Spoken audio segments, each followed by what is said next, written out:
He promised we'd be rich, but instead, everything we had slowly fell apart, including us. He called it an investment in the future, a new kind of freedom. And I believed him, because when someone you love speaks with that much fire, it's hard not to. But then the money was gone. Our accounts drained, and the house, once full of plans, grew quiet. He kept staring at the screen like nothing had changed. I stayed silent, but something inside me began to shift. Later, I made a choice he would never forgive. But to protect yourself, sometimes you have to walk away from the person who broke your trust first. The house perched on the hill above the water looked like it belonged in a brochure.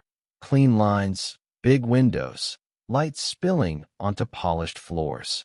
From a distance, it felt like success. But up close, the air carried something tighter. Inside, voices floated in careful harmony. Ed Manning stood at the center, a slide deck glowing behind him, confidence in his voice as he walked the guests through his pitch. "This isn't just another project," he said. "It's a new kind of network, built to sustain itself. A future no longer tied to unstable systems." The room nodded along. Investors, early adopters, friends too polite to question. They clapped at the right moments, glanced at their phones between slides. Claire watched from the edge of the room. She held a half-empty glass of wine, untouched. Her black dress fit perfectly, but she felt like she'd borrowed the night from someone else. Across the room, Ed smiled like a man who'd already made it. A woman beside her whispered, "He's got charisma. I'll give him that." Claire gave a tight smile. "He practices in the mirror." After the presentation, music started low. Conversations resumed.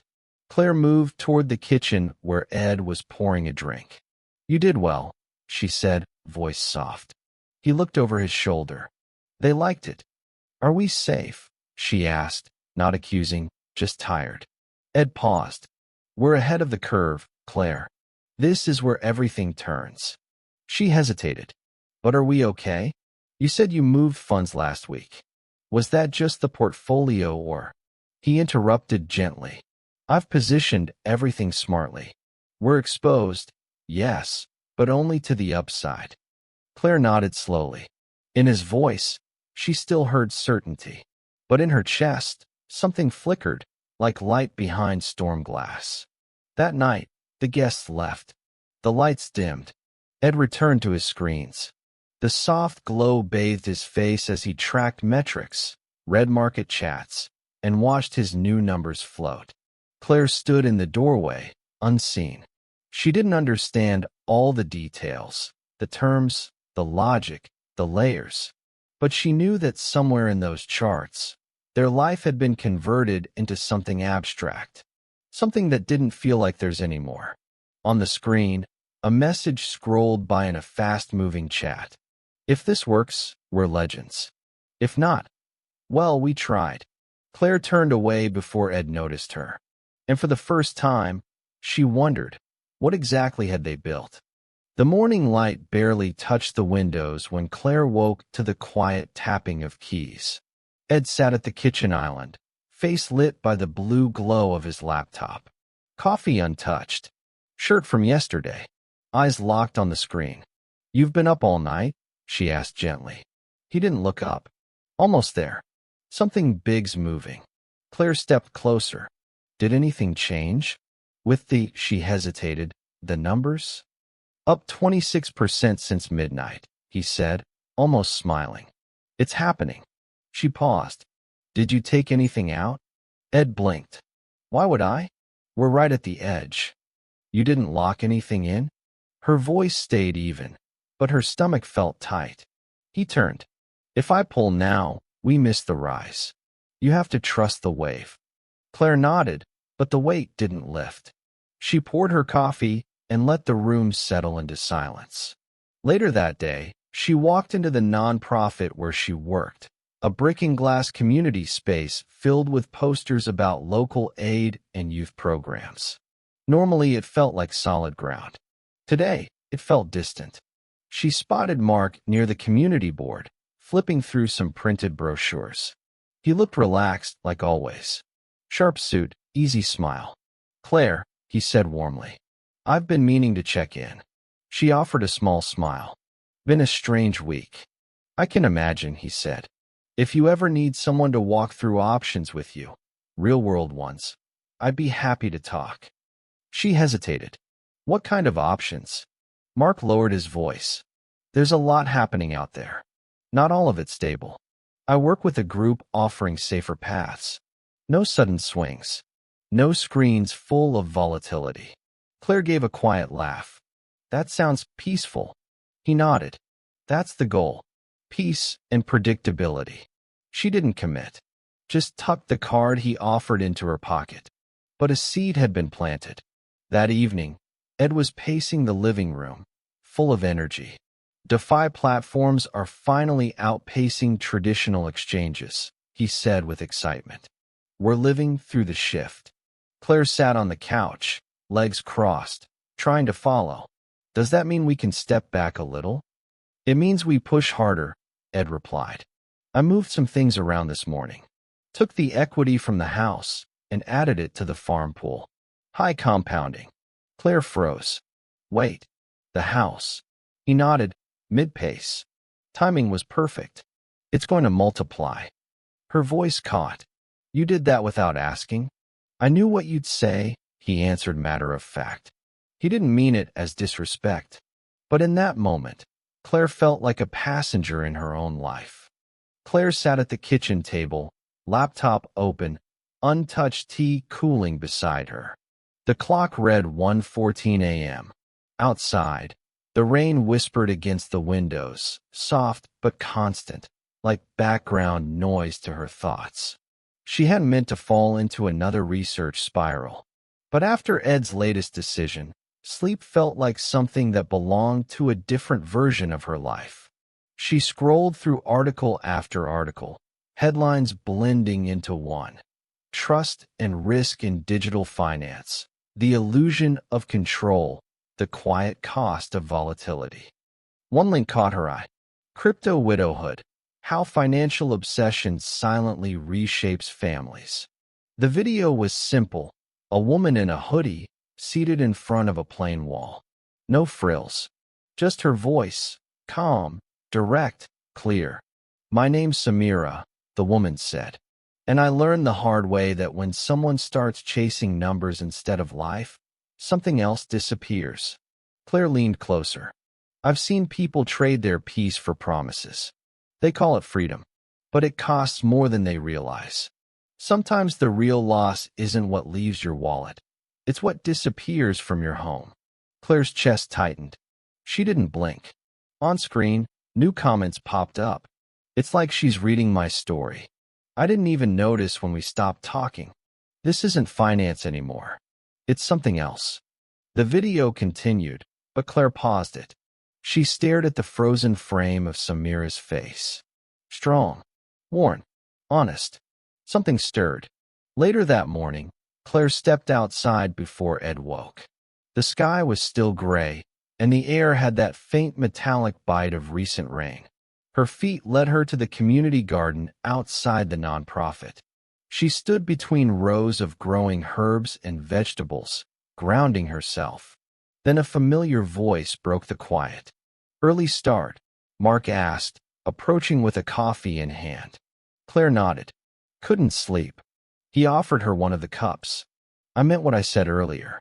If you want to talk through some practical steps, just say when." She accepted the coffee, but said nothing at first. "Then, what kind of steps?" He smiled. "Options that aren't locked behind apps and hope. Things with structure. Predictability. Exit routes." She gave a short nod. "Maybe." That night, Ed talked endlessly about platforms, updates, and growth potential. Claire listened, but something had shifted. Not in her opinion, in her focus. When he finally fell asleep, she sat down at her laptop, opened a new tab. Subject: Live Q&A, Samira Holt. Message: "I think I'm starting to understand what you meant. Can we talk?" She hit send. The silence was sharp. No alarms. No crashes. Just the soft hum of the fan inside Ed's laptop as he stared at the screen, unmoving. Claire stood at the top of the stairs, barefoot, her hand resting on the railing. "Everything okay?" she asked, though the answer hovered in the air already. Ed's eyes didn't leave the screen. The numbers dropped. She came down slowly. "How bad?" He hesitated. "It's not a full loss." "Not yet." Claire stepped beside him. On the monitor, charts blinked red. Words like delisted, halted, and paused floated next to digital assets she didn't recognize. One chart looked like a cliff. "I thought these platforms were supposed to be stable," she said. "They're connected. One goes, the others follow." "I didn't think," he stopped himself. She sat down. Her voice stayed even. "How much is left?" Ed swallowed. "We're locked. Most of it." Frozen during the correction. Claire stared at the monitor, then at him. "You said this couldn't happen." "I said it wasn't likely. And I still think." "Ed." He looked at her. "Did you use all of it?" A pause. Then a quiet, "Yes." The word didn't echo. It just settled. Claire didn't yell. She didn't cry. She stood, walked to the kitchen, and poured herself a glass of water with the calm of someone realizing they'd already crossed the point of return. Behind her, Ed kept talking, plans, recoveries, options. She stopped listening. That afternoon, Claire left the house without telling him where she was going. The sky hung low and gray. Sidewalks glistened from the rain earlier that morning. She walked for blocks, unsure of the destination, until her feet took her to the one place that still felt solid. The nonprofit lobby was quiet. Mark was inside, reading over papers. When he saw her, he stood quickly. "You all right?" She gave a small nod. "Not really." He approached slowly. "Do you need to talk? Or just not be alone?" She didn't answer right away. But she didn't leave either. He opened his arms. And Claire let herself step forward. It wasn't comfort. Not yet. It was a pause, a moment where the world stopped spinning just enough for her to breathe. The office was quiet, the kind of quiet designed to make people feel small. Floor-to-ceiling windows framed the city like it was something untouchable. A soft scent of leather and toner filled the air. Mark moved through the space like someone who belonged there. Claire sat across from him, folder in hand. She didn't speak right away. Mark broke the silence. "You don't have to decide anything today. But if you're looking for something steady, this is where it starts." She flipped through the documents. Simple language, calm tone, modest graphs with gentle upward lines. "No tokens," he added. "No digital markets. This is tied to things you can touch: healthcare, infrastructure, long-term real assets." Claire kept reading. "And the risk?"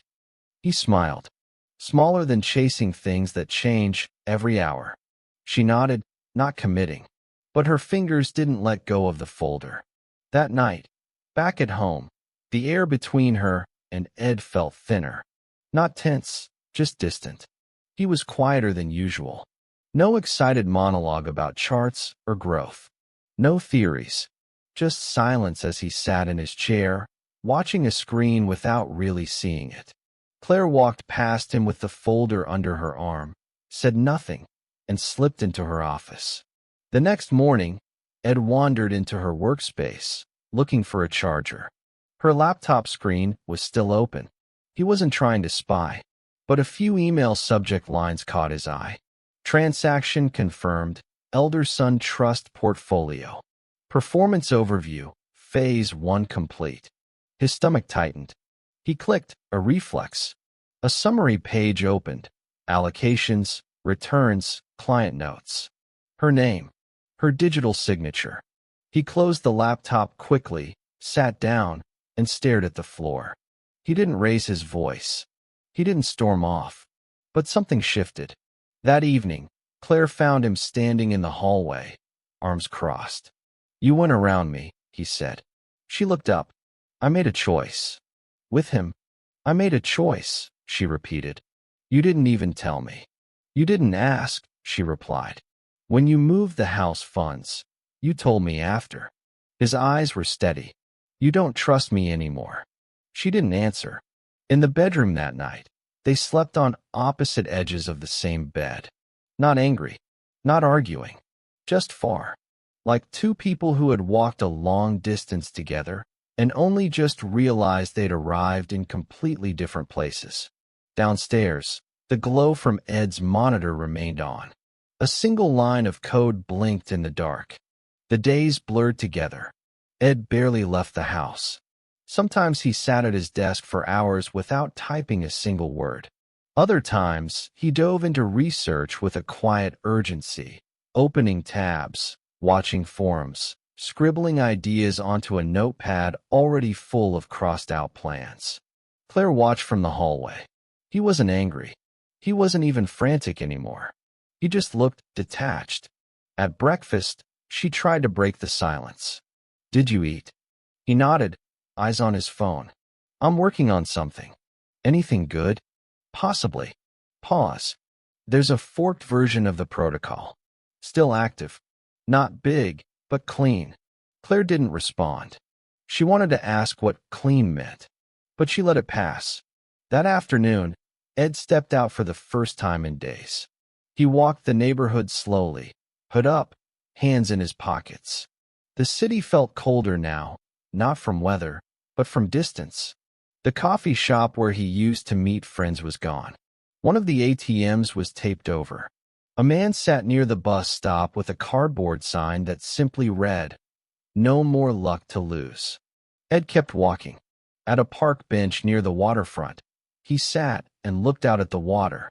The clouds hung low, thick with unspoken weight. He closed his eyes. For the first time in a while, he didn't think about numbers, or growth, or platforms. He just let himself feel tired. Back at home, Claire sat at the kitchen table, reviewing the paperwork Mark had given her. One document caught her attention, something about a Phase 2 lock-in mechanism. It hadn't been explained in their last conversation. She read it twice. Then again. Some of the language felt familiar. Too familiar. Upstairs, she heard the front door creak open. Ed stepped in quietly. He didn't speak, just nodded and went into his office. They hadn't fought in days, but it didn't feel like peace. Later that night, Claire stood at the sink, staring out the window at the dark yard beyond. Ed appeared behind her, a glass of water in his hand. "I saw your account," he said calmly. She didn't turn. "I figured. You didn't tell me." "No," she replied. "I didn't." He waited. "Are we on the same team anymore?" "I don't know," she whispered. "Sometimes I feel like we stopped asking that a long time ago." He left the glass on the counter and walked away. And Claire stayed at the window, watching a faint light flicker in the neighbor's house. A reminder that some places were still warm, even when yours no longer felt like home. Claire had never liked tall offices. Something about the glass, the perfect lighting, the way everything looked clean but felt cold. Still, she stepped inside, folder in hand, her pulse a little quicker than usual. Mark met her with the usual easy confidence. Buttoned shirt, sleeves rolled. That calm tone he always used when delivering news meant to sound reassuring. "I'm glad you stopped by," he said, gesturing toward the windowside desk. "You've got good instincts. Timing is everything." Claire nodded. "There's something I need to ask about." Mark raised an eyebrow. "Of course." She laid the folder on the desk. "This line here, Phase 2 hold for stabilization.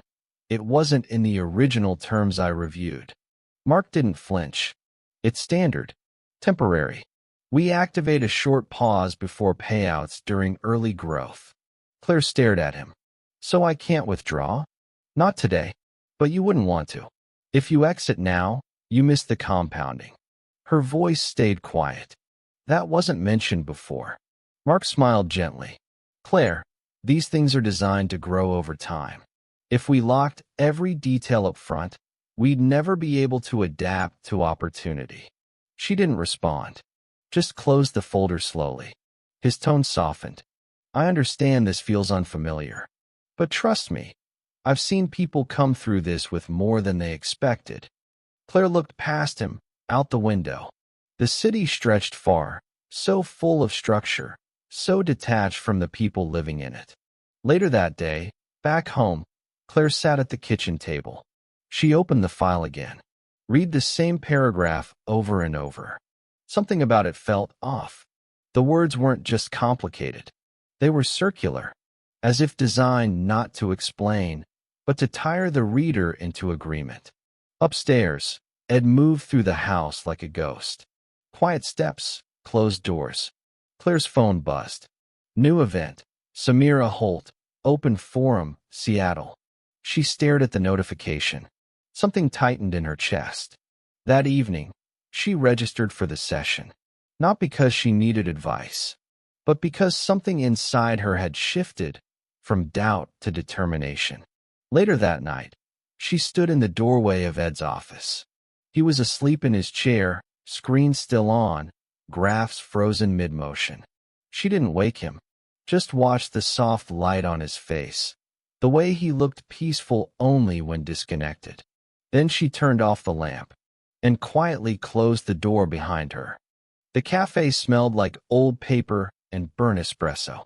Books lined the walls, mismatched chairs filled the room, and rain tapped gently against the window panes. Claire sat at a corner table, her hands wrapped around a warm cup she hadn't sipped from in 10 minutes. Then she saw her. Samira Holt walked in, same as in her videos, but more grounded in person. Hair tied back, hoodie under a heavy coat, calm eyes that had clearly seen too much. "You're Claire?" Samira asked. Claire nodded. "Thank you for meeting me." They sat. No pretense. No small talk. Claire told her everything. The late-night silence, the risk she didn't agree to, the opportunity that now sounded more like a trap. Samira listened without interrupting, her expression still. Finally, she spoke. "Mark Elderson?" Claire blinked. "You know him?" "I've been tracking him for over a year. Different name, same script. He's not just someone offering safe returns.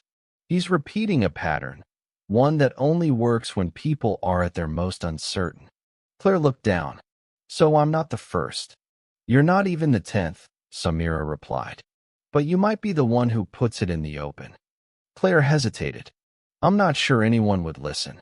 Samira pulled out a tablet. "They will if you show them what he's been hiding."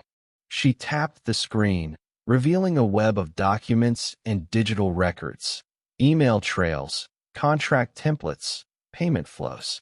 At the center was a familiar name. I found these in a forked version of one of his earlier projects. He reused the same language, same structure, just changed the logo and city. Claire's breath caught. "And if we post this, it doesn't fix what happened, but it helps others understand it before it happens again." Claire leaned back, heart beating fast. Not from fear, from something sharper. Resolve. Samira paused. "You in?" Claire nodded. "Yes, I'm in." Just then, the door chimed. Claire turned. Ed stepped into the cafe, soaked from the rain, looking around. Their eyes met. For a second, everything stopped. He noticed Samira, noticed the expression on Claire's face, realized more than she could explain. He didn't approach, just looked once more, then turned and walked out. Claire didn't follow. She turned back to Samira. "Let's do it." Samira smiled. "All right. We start by telling your story, in your words. Then we let the truth take care of the rest." Outside, the rain kept falling. But inside, something steady had finally begun. The tension in the house wasn't loud. It was quiet. Too quiet. The kind that hummed under the surface, like a sound only the heart could hear. Ed stood in the kitchen, hands on the countertop, staring at nothing. Claire stood by the bookshelf, flipping slowly through a photo album that felt like it belonged to someone else. Neither had spoken in over an hour. Finally, Ed broke the silence. "So it's true." Claire didn't look up. "What is?" You moved money into Mark's fund. I saw the confirmation email. She closed the album gently. Yes. He turned toward her. You didn't even tell me. You didn't ask, she said. Just like you didn't ask when you moved the equity from the house. That was for both of us. Claire met his eyes. And this wasn't. He paced a step. You went to him, Claire. I went to someone who wasn't still pretending we were fine. His voice lowered. You think this makes it better? Hiding it from me? No, she said softly. It makes us even. The words landed hard. But neither of them shouted. The fight was too old, too tired for raised voices. Ed looked around the room. The clean counters, the darkened screen, the empty coffee cup still sitting by the sink from this morning. Everything still in place. And yet everything had shifted. He took a breath. You could have talked to me. Claire's reply came without hesitation. I tried. For months. But you were busy chasing graphs. Silence again. She walked over to the shelf and began pulling photo albums one by one, stacking them on the floor. Vacations. Birthdays. Smiling faces. A life with sharp corners now rounded by regret. Ed watched. What are you doing? I'm clearing space, she said. For what? I don't know yet, Claire replied. But not this. He didn't stop her. Just stood there, like someone trying to remember the rules of a game that no longer made sense. That night, they slept in the same bed, backs turned, eyes open. The room was still. The kind of stillness that comes not from calm, but from too many things left unsaid. Downstairs, in the office, the faint blue glow of Ed's screen reflected off the window. A single unfinished message sat open on the monitor. I'm sorry, but nothing more. The house, once full of plans, now held only two people who had stopped building and started drifting. The upload bar crawled slowly across the screen. Claire sat in Samira's studio, a converted attic above a bookstore, walls covered in sticky notes, newspaper clippings, and strings of pinned evidence. The video was simple, no music, no flashy graphics. Just Claire, sitting still, speaking carefully, no script, only truth. My name is Claire Manning, she began. I trusted the wrong person at the wrong time. I thought I was being rescued. Instead, I was redirected into something I didn't understand, and nearly lost more than money. The camera stayed close on her face. Calm, composed, no drama, only weight.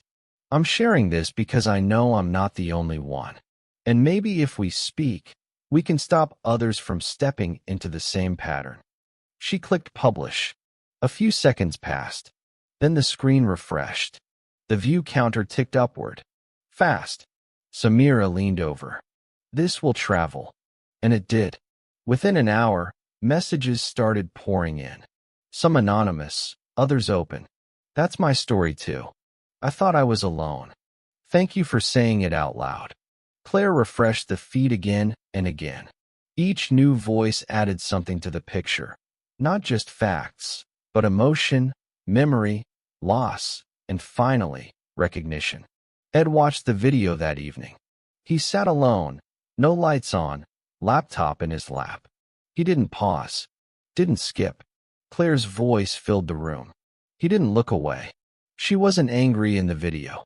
She wasn't blaming anyone by name. But the message was unmistakable. Silence had cost too much already. The next morning, Claire stood at the edge of a small public plaza. A quiet gathering had formed. Not a protest, but something more human. People carried signs with words like seen, heard, trusted, and burned. QR codes taped to jackets led to digital stories, shared testimonies. Each entry linked to the platform Ed had helped rebuild. Claire stepped onto the small platform they had set up, just a crate with a mic. She took a breath. When something happens in silence, it grows. It shapes your thoughts, your doubts, and your shame. But when you name it, out loud, it loses its hold. In the crowd, Ed stood with his hood up, hands in his pockets. He didn't try to speak, didn't try to be seen. He just listened. Claire scanned the faces, each one holding their own version of the same weight. We were told we didn't understand, that we overreacted, but we did understand, too late. And now we speak not just for ourselves, but for those who haven't yet found the words. The applause was soft but steady, not wild, not performative. It was agreement. It was acknowledgement. The platform went live at 12:03 a.m. There was no announcement, just a quiet post in a forum, a tweet without hashtags, a line of code quietly pushed into the public chain. Proof of loss initiated. Claire sat beside Samira in a shared workspace downtown, lights low, coffee half drunk. On the screen, the counter ticked upward. 3 users, then 7, then 12. Each person could submit a story. No names required. No flashy design. Just text boxes, what happened, and what do you want remembered? One by one, the stories arrived. I lost my first savings on a promise I didn't fully understand. My partner convinced me it was safe. When it failed, I blamed myself. I haven't told anyone yet. Until now. Each entry was sealed into the chain, time-stamped, permanent. Not for revenge. Not for spectacle. For memory. Ed sat in his apartment, the same open terminal glowing in front of him. His hands hovered over the keyboard. He didn't rush. Eventually, he typed, Edward M. I helped build the tools that made this possible. I didn't know what they'd be used for, but I see it now. He paused, then pressed enter. A soft click. A block confirmed. Meanwhile, Claire's phone buzzed. A journalist from a major publication had picked up the platform, not just as a technical tool, but a human archive. People were sharing their entries on social media. Screenshots, translations, voice recordings. The stories had found listeners. Samira nodded at the screen. You just created something people were waiting for, even if they didn't know it. Claire smiled faintly. We're not experts, just people who got tired of being quiet. That afternoon, a schoolteacher from Oregon emailed. She wanted to use the platform to teach her students about financial awareness. Then a counselor from Toronto. Then a researcher from Sweden. Claire looked around the room. Wires on the floor, chipped mugs, tired eyes. And still, it felt more solid than any polished pitch she'd ever sat through. That evening, she stood at the kitchen counter in her apartment, phone in hand. She opened the page one more time. At the top, a new line had appeared. Stories uploaded, 1002. She closed her eyes for a moment. Not to rest, but to let it sink in. This wasn't a fix. It wasn't a win. It was a beginning. And this time, the data wouldn't be hidden. The names wouldn't disappear. They were written into the block, not for approval, but for truth. The co-working space smelled like dust and warm plastic. Exposed pipes lined the ceiling. A faint humming filled the room from machines that never seemed to rest. Ed sat across from a man with silver-streaked hair and a stained hoodie. Everyone online called him Recurse, a nickname from a different time. In real life, he was quieter than Ed expected. Sharper too. You came, Recurse said, not looking up from his laptop. You said you had something I should see. Recurse slid a flash drive across the table. Original contract. Before they changed it. Before they turned it into something it wasn't. Ed plugged it in. The code opened. Clean, direct, simple logic with no hidden loops or misleading mechanics. He read it like a confession. This is good, Ed said. It's honest, Recurse replied. That used to matter.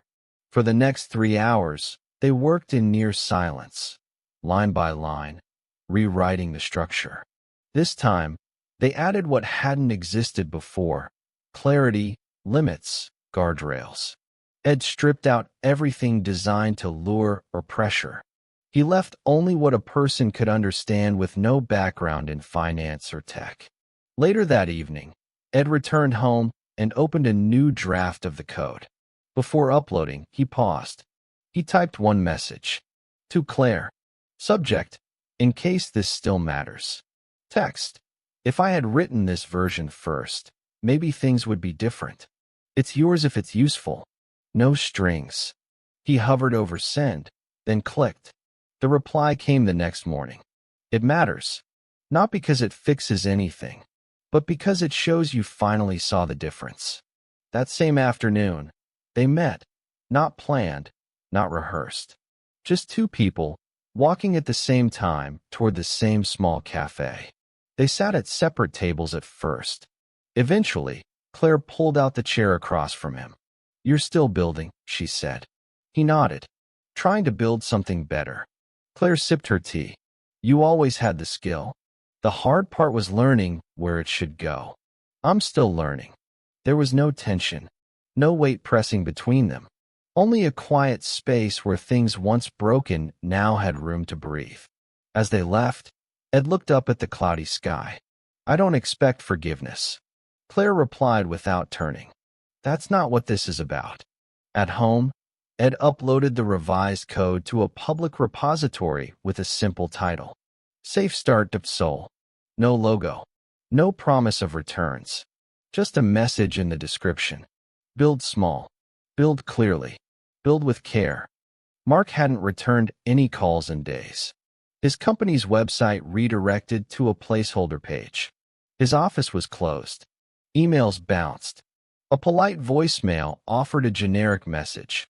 We're currently undergoing updates. Thank you for your patience. But behind the scenes, things were moving quickly. Claire stood in a quiet conference room with Samira, Ava, and two other volunteers. Papers, drives, and screenshots covered the table like a mosaic. Samira tapped her pen on a spreadsheet. Everything lines up. The language in these new contracts? Same phrases, same structure, reused across multiple fronts. All tied to Mark. Different names, same pattern. Claire scrolled through one file. Onboarding forms, signed under a different brand name. Same clauses, same layout. Ava leaned forward. We're not just looking at one project. It's a whole chain of rebranded companies. And he never expected people to compare notes, Claire said. Samira nodded. Until now. That evening, Claire received a letter. Thick envelope, formal header. Inside, a legal notice.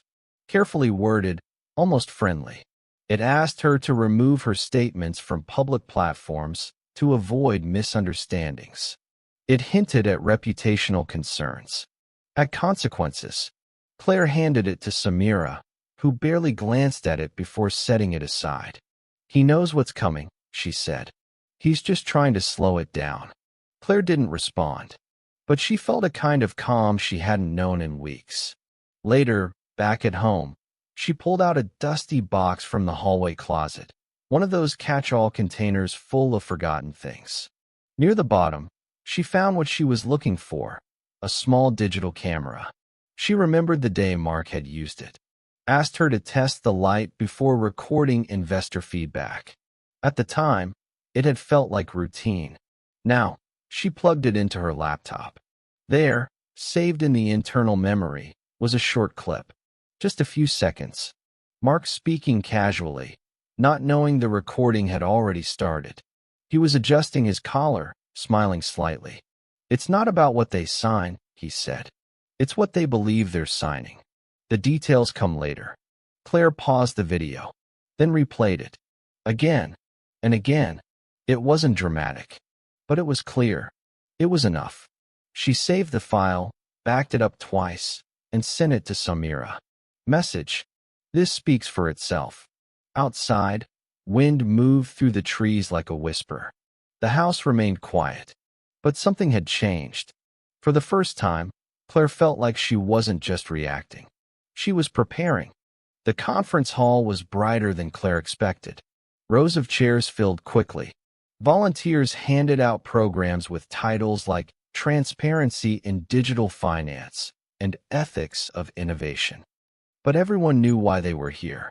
Claire sat at a table on stage next to Samira, Ava, and a legal expert from a civic tech organization. In front of them, an audience of reporters, researchers, and people who had once signed the same promises she had. She adjusted her mic. Her notes were brief, but her voice was steady. "I'm not here as a specialist," she said. "I'm here as someone who made a decision she thought was safe. It wasn't. And when I realized that, I chose to speak." Behind her, the projector flickered on. Slide 1, a timeline of linked companies. Same founders. Same wording. Repetition hidden in rebranding. Slide 2, a map of digital transactions, tracing funds between platforms. Slide 3, a still from the recovered camera clip. Mark, smiling. Mid-sentence, Claire looked out at the audience. When a pattern is repeated enough times, it's no longer a coincidence. Samira stepped in. She spoke clearly, walking through how the same process was used to attract, convince, and close, always aimed at people already in vulnerable situations.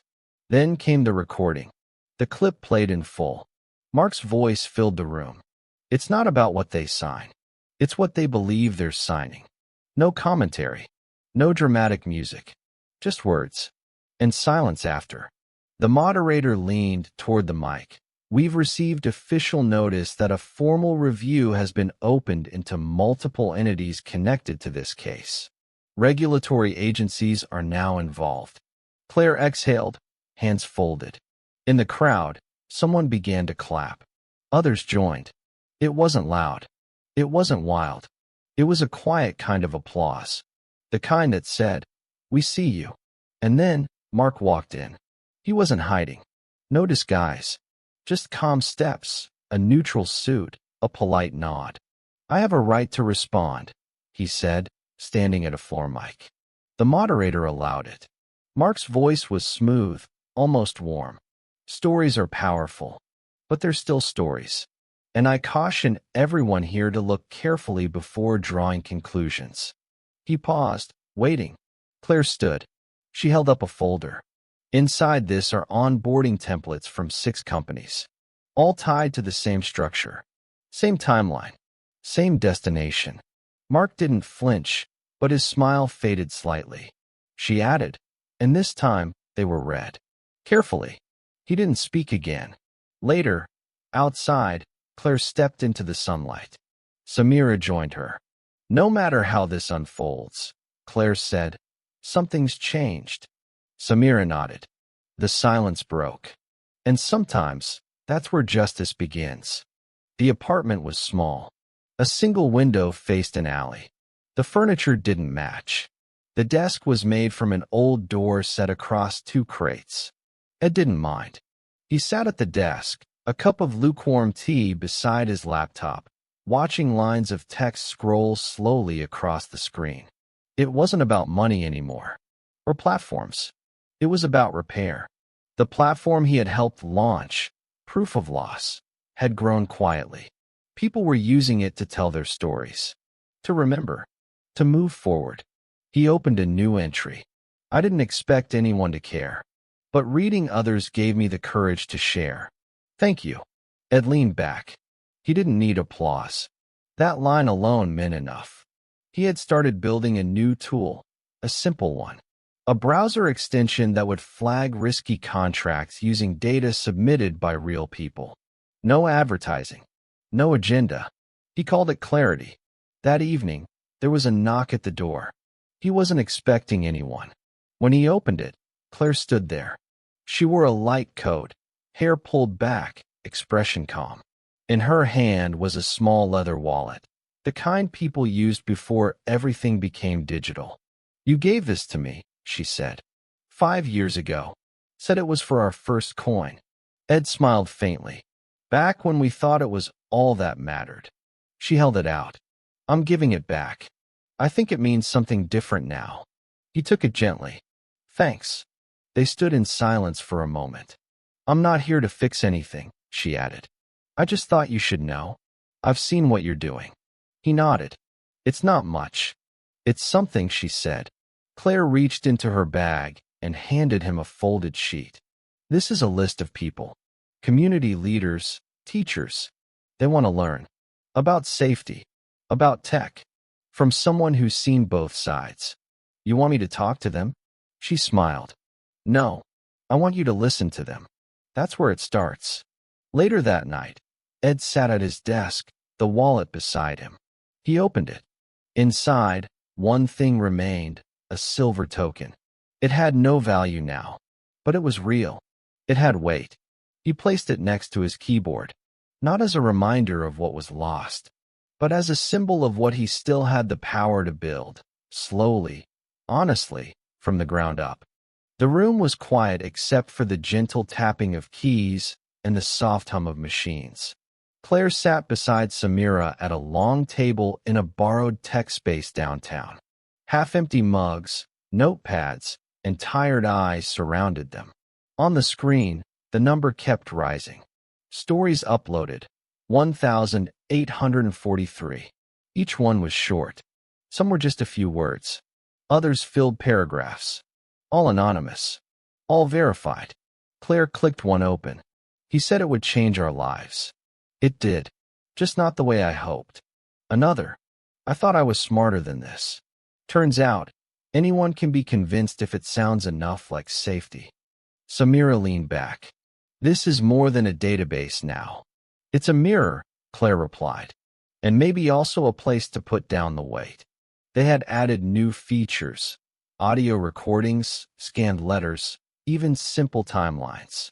People could upload what they had. No judgment, no formatting needed. Ed, working remotely from his small apartment, pushed a code update, better search filters. He added a new field, what I wish I had known before. Within hours, it was filled with quiet wisdom. Ask questions, even when it feels uncomfortable. If someone promises too much, that's the first sign. It's okay to walk away. Requests came in from schools, libraries, and community centers. One teacher in Arizona asked if she could turn some of the entries into a printed booklet for her adult education class. Claire approved it without hesitation. That evening, she visited a neighborhood learning center where volunteers were preparing to host their first workshop. Flyers with the words "Digital Decisions" hung on the wall, next to printed quotes from the platform. One read, "We're not victims. We're reminders." Claire smiled. That line hadn't been hers, but she understood it perfectly. Back at home, she opened her laptop. Her own entry had been sitting in draft for days. She read it again. Simple. Honest. It wasn't one mistake. It was many small ones. But what hurt most wasn't the loss. It was believing I couldn't speak about it. She hit submit. The page refreshed. Her words were now part of the archive. Not for sympathy. Not for applause. For truth. Later that night, Ed joined a live Q&A session hosted by a youth center. The moderator introduced him simply. Ed is someone who helped build systems, and now helps people understand them. A girl asked, "Why do people fall for things like this?" Ed paused. Because the offer sounds like hope, and sometimes we want to believe more than we want to check. There was silence on the line. Then, a quiet, "Thank you." And it was enough. The courthouse didn't look like a place where lives changed. It was quiet. Polished floors, soft lights, signs asking for silence. Claire walked through the metal detector, her hands lightly gripping a folder marked exhibits. She wasn't nervous. Not anymore. Inside the courtroom, familiar faces gathered. People from the platform. Names she had seen only as entries. Now they were here, sitting upright, steady, present. Mark sat at the defense table. Still composed. Still silent. But something in his posture had shifted. Less certain. Less untouchable. Claire took the stand. The oath was short. The questions, direct. "Did you understand the structure of the investment at the time?" "No," she said. "Not fully." "Were the terms explained in detail?" "They were delivered with confidence, but not with clarity." "And how did you come to realize something was wrong?" Claire glanced toward the others in the room. "When I found others who had signed the same promises." and realized we had all been told we were the only ones. The judge listened. The attorney spoke. The facts unfolded. No drama. No raised voices. Just a slow and steady laying down of truth. Outside, Samira waited for her on the courthouse steps. "How do you feel?" she asked. Claire thought for a moment. "Lighter." Samira nodded. "He may still walk out that door, but it's not his voice they'll remember." That evening, Ed arrived at Claire's apartment with an envelope in hand. "It came this morning," he said. "Settlement paperwork from the collapse. Final notice." Claire took the envelope and opened it. Inside, a check. 28 cents. She blinked, then laughed. "That's what our share's worth." Ed smiled. "Apparently." She placed the check on the counter. "We should frame it." He looked at her. "Not as failure." "No," she said. "As a reminder." They stood in silence for a moment, not needing to explain what that meant. Not as a symbol of loss, but as something finally released. That night, Claire walked past the same bookshelf that once held their photo albums. It was nearly empty now, just a few books, a plant, and the silver token Ed had once given her, resting beside the framed check. She paused, then turned off the light. Whatever came next, they would step into it without illusions. Not with bitterness, but with both feet on the ground. The recording studio was small, tucked behind a library downtown. Just foam-padded walls, a single mic, and a glass window into the control room. Claire sat with headphones on, a notepad in front of her. The light above her blinked green. Recording. She took a breath. "Welcome to Clean Slate, a podcast about the space between the fall and the rebuild. This is for those who trusted, who stumbled, and who are still standing." Her voice was steady, not rehearsed, honest. She spoke about recovery not as a destination, but as something lived daily. She didn't explain everything. She didn't need to. After the session, Samira handed her a cup of tea. "You found your rhythm." Claire nodded. "I think I'm starting to speak in my own voice." Later that afternoon, she walked past a university bulletin board. One flyer caught her eye. "Digital Trust and Real Stories. Guest lecture series with Clare Manning." She smiled, folded the edge of the flyer, and moved on. Meanwhile, thousands of miles away, Ed stepped off a train in Toronto. The air was crisp, the street quiet. He carried a backpack and a single folder marked, "Talk, Ethics and Technology." At the event, he stood on a small stage in a lecture hall filled with students. No slides, just a mic and a story. "I used to think clarity meant showing how smart you were. Now I think it means showing what matters, even if it's uncomfortable." They listened, not because he was perfect, but because he was honest. Later, at his apartment, he sat at his desk and opened a new folder on his laptop. He named it Life. Inside it, he saved the final draft of his Toronto talk, a message from Claire about the education initiative, a photo of the check they never cashed, a recording of his first webinar with students, and a short note, not starting over, just starting real. At that same hour, Claire sat on her balcony, a quiet breeze brushing past. She opened her laptop and saw a message from Ed. "You were right. Teaching doesn't mean you have all the answers, just that you're willing to keep asking." She smiled, closed the screen, looked out at the evening. It wasn't a return, not to each other, not to how things were, but it was something better, a beginning without pretending. The room wasn't fancy. Folding chairs, mismatched tables, a whiteboard that still held ghost marks from old meetings. But for Claire, it was the most meaningful place she'd been in months. Around her sat volunteers, organizers, people from the platform. They weren't here for funding rounds or launch events. They were here to design something that could actually last. Claire stood by the board, pointing to a simple diagram. No coins, no staking, no hype, just people trading time, skills, and knowledge. A circle, not a ladder. Ava nodded. "So we track trust like credit?" Almost, Claire said. But it's not about scorekeeping. It's about visibility. So no one gets left in the dark again. Ed sat at the far end of the room, taking notes, not leading. He had written the base code for the new system. Minimalist. Transparent. Anyone could read it, question it, change it. No hidden terms. They called it the quiet market. People offered their time, graphic design in exchange for bookkeeping help, cooking lessons for language tutoring. Everything verified, nothing rushed. It didn't promise fast growth. It promised real presence. Meanwhile, Claire's podcast reached a new milestone, 100,000 listeners. But more importantly, people were writing in. Not just with thanks, with their own lessons, their own voices. One message read, "I used to think I failed.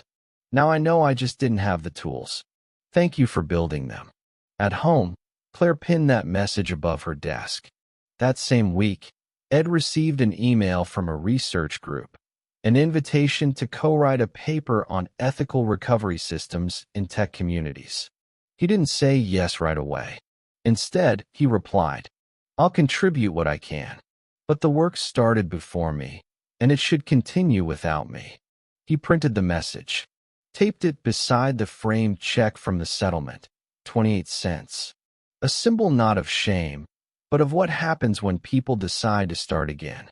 One Thursday afternoon, Claire hosted an open workshop at the neighborhood center. People brought notebooks, questions, doubt. She opened with a single sentence. "We're not here to fix everything. We're here to understand what happened and build differently from there." No one interrupted. No one rushed. That night, Ed passed by the same cafe they had once sat in together. Through the window, he saw Claire laughing with two volunteers, sleeves rolled up, whiteboard full of ideas. He didn't go in. He smiled and kept walking. Because sometimes what you help build doesn't belong to you. And that's the beauty of doing it right. The hill was quiet.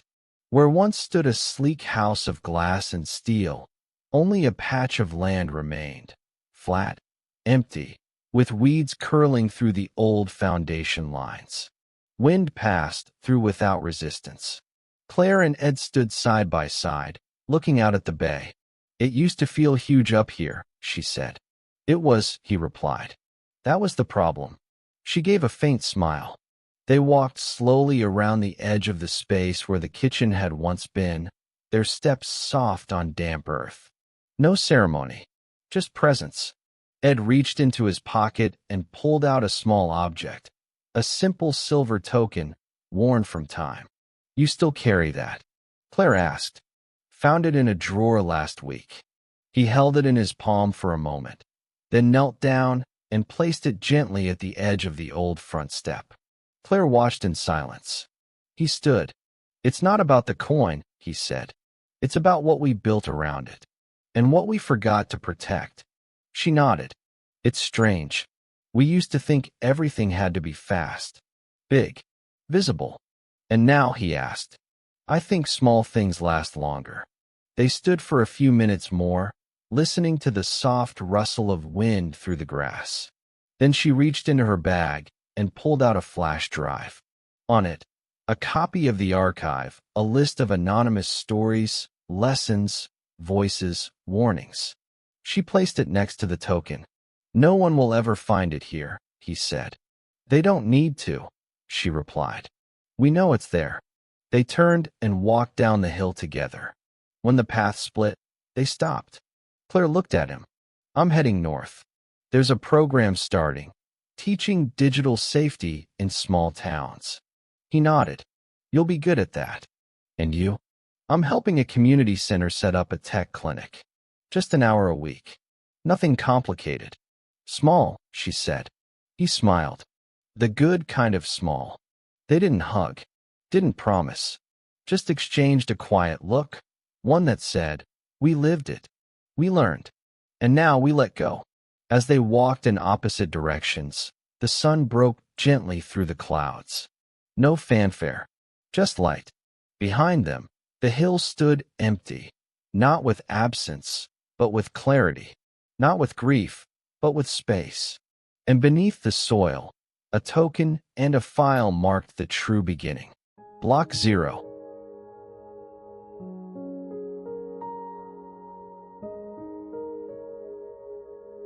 Some losses take money. Others take something harder to name. It wasn't just the numbers on a screen or the quiet tension between two people who once shared everything. It was the slow realization that trust, once shaken, doesn't break in one moment. It fades day by day, word by word, until what's left feels unrecognizable. But even after all that, they didn't disappear. They stayed. They listened. They learned. And slowly, piece by piece, they built something else. Not bigger, not louder, but steadier. Something that didn't need to promise the future. Something that simply held the present. In the end, what survived wasn't profit. It was patience. It was clarity. It was the decision to move forward without pretending the past hadn't happened. Not everything can be repaired, but sometimes what comes next is finally strong enough to last.